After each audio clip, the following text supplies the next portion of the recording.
بسم اللہ الرحمن الرحیم۔ ایک سوال کیا گیا ہے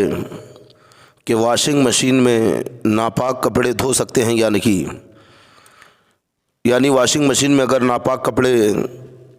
اس نے دھوئے تو پاک ہوں گے یا نہیں، اور ان کپڑوں پر نماز پڑھ سکتا ہے یا نہیں پڑھ سکتا۔ فقہاء کرام نے ناپاک اشیاء کے پاک کرنے کا جو طریقہ ارشاد فرمایا ہے اس کی تفصیل یہ ہے کہ اگر نجاست مریہ ہے، یعنی ایسی نجاست جو نظر آتی ہے، تو اس سے طہارت عین نجاست کے زائل ہونے سے ہوگی، یعنی اسے دھویا جائے۔ اگر نجاست دور ہو گئی تو کپڑا پاک ہو جائے گا۔ اب چاہے ایک بار دھونے سے وہ نجاست دور ہو جائے یا چند بار دھونے سے نجاست دور ہو، اگر نجاست دور ہو گئی تو کپڑا پاک ہو گیا۔ اور اگر نجاست غیر مریہ ہے، یعنی ایسی نجاست جو نظر نہیں آتی ہے، تو جس چیز پر وہ لگی ہے، جس کپڑے پر ایسی نجاست جو نظر نہیں آتی لگی ہے، اگر نچوڑنے کے قابل ہے تو 3 بار دھوئیں اور ہر بار نچوڑیں، اس طرح وہ پاک ہو جائے گی۔ واشنگ مشین میں دھوئے جانے والے کپڑوں پر اگر نجاست مریہ لگی تھی، یعنی ایسی نجاست جو نظر آتی ہے، اور وہ دھونے سے زائل ہو گئی، نجاست دور ہو گئی، تو کپڑا پاک ہو گیا،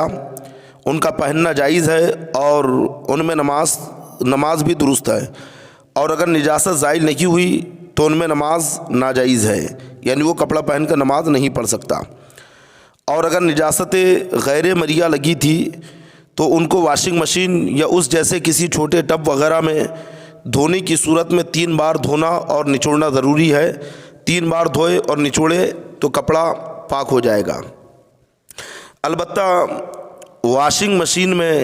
پاک کرنے کا ایک طریقہ یہ بھی ہے کہ کپڑوں کو دھونے کے بعد مشین میں لگے نیچے کا پائپ کھول دیں، یعنی کپڑوں کو واشنگ مشین میں ڈالنے کے بعد